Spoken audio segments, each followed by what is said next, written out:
This is an example of a suitable storing site on a harvesting site. This is a stacking area, it's a timber turnaround area, and it's flat and it's dry. It means that it's really easily contained if there is a spill. And the things you want to be thinking about are that it's level, that the containers are all stood up and that there's flat area around them, and that you've got no watercourses in very close proximity. You can see here we've got some pads laid out. They don't necessarily need to be laid out in this fan, but they do want to be right beside the site, ready for if there is a spill or this gets punctured or one gets tipped over, you can respond quickly and mop it up. So there's 4 main points you need to think about when storing fuels.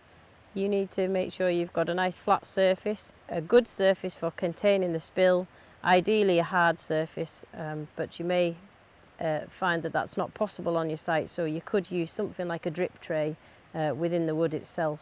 You need to make sure that you are away from a watercourse, as far away as possible, and you need to make sure that you have absorbent material on site at all times to hand so that you can respond quickly.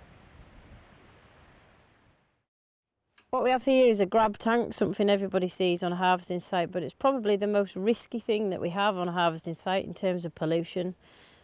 Because of the sheer scale of it, there's a huge amount of fuel stored in it. It's something that we open on a daily basis, in and out. It gets knocked about, it gets banged, it could be punctured at any point.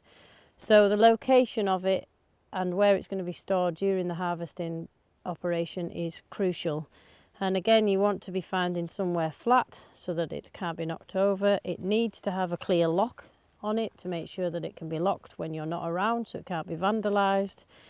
And it needs to be as far away from a watercourse as possible. But again, it's site specific, so find the most sensible place on your site. You need to make sure you've got plenty of materials about for soaking up any spills and reacting quickly, and make sure that it's in good nick. If it's been worn and damaged, then you maybe need to be thinking about getting a new one. Just taking care when using it, making sure that pipes and hoses are not left with lots of oil residue leaking out of them. Keep them stored in sensible places. So another thing we need to think about is machine maintenance. It's something that's really important and something that helps with the prevention of any kind of pollution. And the things you need to think about with maintenance are, where do you do the maintenance? It's very similar to fuel storage. You need to think about finding a flat site that's got a good surface where you can easily contain any spillages or leaks, and you make sure that you've got plenty of your absorbent material around you while you're doing any maintenance.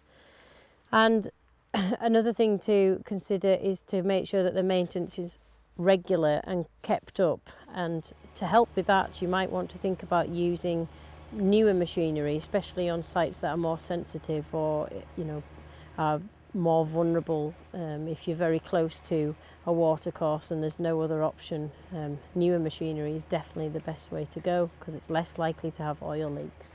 Things that you need to think about while you're doing the maintenance is, although a machine might work with an oil spill, that's not acceptable from a pollution point of view. So you need to actually go the extra mile and make sure there isn't a leak, even if the machine works okay with a leak.